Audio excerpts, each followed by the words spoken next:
Kalau dengar kata Lombok, apa sih yang langsung kebayang? Pantai-pantai yang keren? Atau mungkin sirkuit balap kelas dunia? Pastinya ya. Tapi gimana kalau saya bilang ada dunia lain di sana? Sebuah dunia yang berdenyut tepat di bawah gemerlap pariwisata.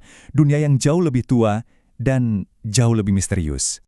Ya, di satu sisi, ini kan Lombok yang kita lihat di brosur-brosur pariwisata. Surga tropis, lengkap dengan deru mesin MTGP. Tapi, di sisi lain, ada sebuah realitas yang tersembunyi, yang mungkin nggak akan Anda temukan di sana.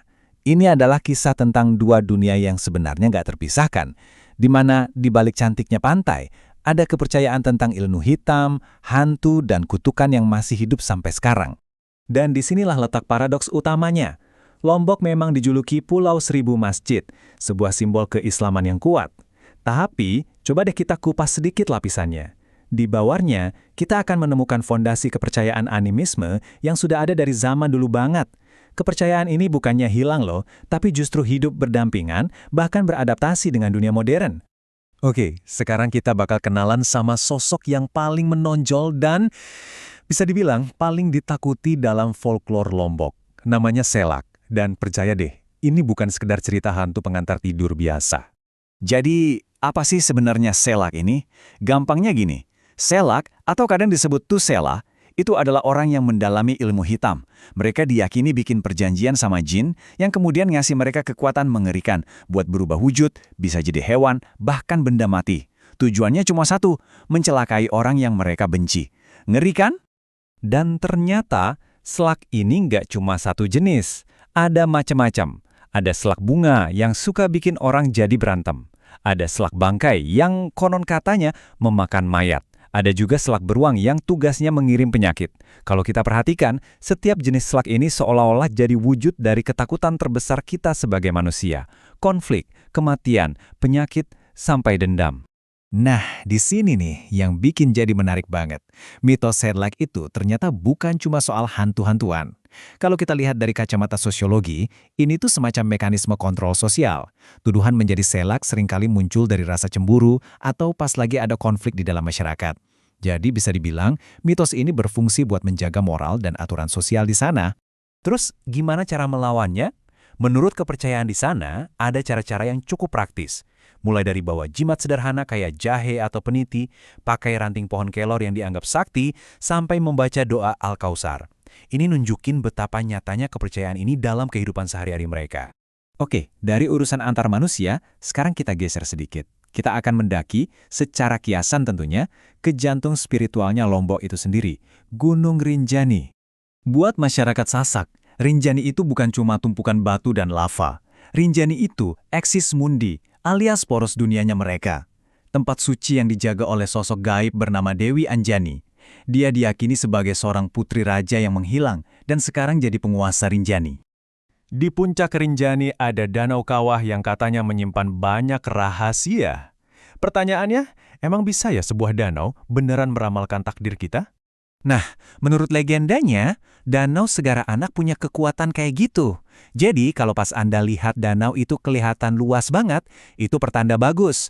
Artinya umur Anda akan panjang. Tapi sebaliknya, kalau danau itu terlihat sempit, nah umur Anda diramalkan pendek. Ini adalah hubungan yang sangat langsung antara alam dengan nasib manusia. Dan disinilah kita menemukan fungsi tersembunyi dari semua mitos ini. Semua pantangan gaib di Rinjani, misalnya area yang nggak boleh diinjak atau perilaku yang harus dijaga, itu pada dasarnya adalah kearifan lokal. Ini tuh cara yang jenius buat menjaga kelestarian alam. Dengan membungkus aturan ekologis dalam cerita mistis yang sakral, biar semua orang pasti nurut. Sekarang, kita loncat ke zaman modern. Kita lihat gimana kepercayaan kuno ini bisa tabrakan langsung dengan modernitas abad ke-21. Tujuan kita, Sirkuit Internasional Mandalika. Sirkuit Mandalika itu kan simbol kemajuan Lombok ya, panggung buat ajang sekelas MotoGP. Tapi ada satu detail penting yang sering kelewat. Sirkuit ini dibangun di atas tanah yang menurut cerita masyarakat setempat, itu dulunya area pemakaman kuno. Dan ya, kita semua tahu mengganggu tempat peristirahatan terakhir itu bukan ide yang bagus. Ingat Marc Marquez kan? Rentetan nasib sialnya yang dramatis di sirkuit ini, jatuh berkali-kali, sempat jadi pusat perhatian dunia. Buat banyak orang, ini mungkin cuma apes aja dalam olahraga. Tapi, nggak buat penduduk lokal. Nah, di sini kita lihat ada dua kacamata yang beda banget. Dunia modern melihatnya sebagai kegagalan teknis motor atau kesalahan pembalap. Tapi dari sudut pandang lokal, ini adalah akibat dari kuburan leluhur yang terganggu. Roh-roh penjaga di sana merasa tidak dihormati. Jadi, buat mereka, rentetan kecelakaan itu sama sekali bukan kebetulan. Ini adalah sebuah bentuk perlawanan budaya. Semacam pesan dari penunggu lama di sana bahwa tanah sakral mereka telah dinodai untuk kepentingan global dan mereka menolaknya. Oke, jadi apa yang bisa kita tarik dari semua cerita ini?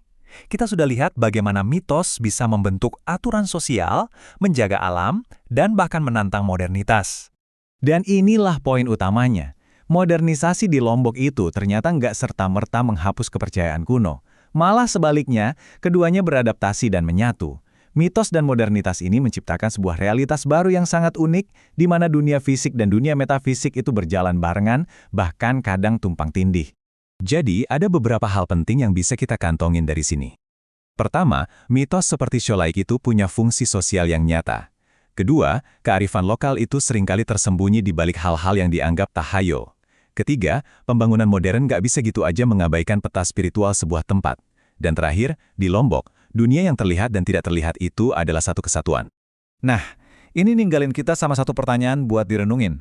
Lain kali, Anda berlibur ke tempat baru, entah itu Lombok atau dimanapun, Anda pasti akan menikmati pemandangan yang indah. Tapi pertanyaannya, apakah Anda juga siap untuk menghormati tuan rumah tak terlihat yang mungkin sudah ada di sana jauh sebelum Anda datang?